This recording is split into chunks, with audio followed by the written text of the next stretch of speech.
We had a bunch of people who care about the environment, and they were not hurting for money. None of them people were housing insecure, I tell you that much. And they did not need our money. We needed their money. But anytime I had some kind of event where I had free pizza, they would show up. And so we started doing these postcard parties where we would have Miss Carol Lee was one of the women I worked with at the time, and we would have the issues like, hey, we want to fight against this thing at the state house, this bill, whatever the case may be.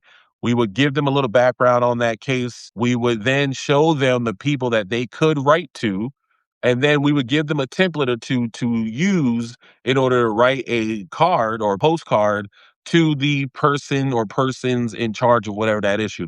Sometimes we sent off 5, sometimes we sent off 50. But pizza is what brought everyone together. And so remembering that, I wrote an article as a guide for anybody else who wanted to use pizza because, again, that's what Black Food Fridays is, a food thing. And I'm moving more into the community organizing side of my work. We'll talk about that later.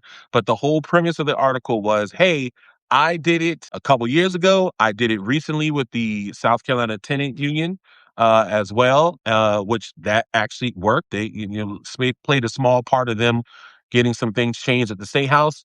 And then this young lady hit me up one day and was like, yo, I had to modify it for my own purposes, but I basically used your template as a framework to bring these people together. And y'all, I damn near cried because nobody really shared the article. Nobody really read it. Didn't feel like it. Like I've had other articles that went crazy.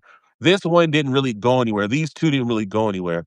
But to see that someone had read it, had thought, damn, this is a good idea. And even though you had to modify it, which again, I'm fine with, this is not the end all be all. Mine was just a template or foundation, if you will, for people to work from. It really made me feel good about this idea that I've had about merging my background as a community organizer with the food stuff.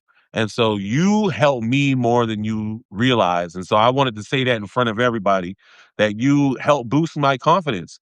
And the direction that I'm going in partly is because I got a yes in the real world from someone like you who does this work regardless whether you met me or not. You would have been doing this work anyway.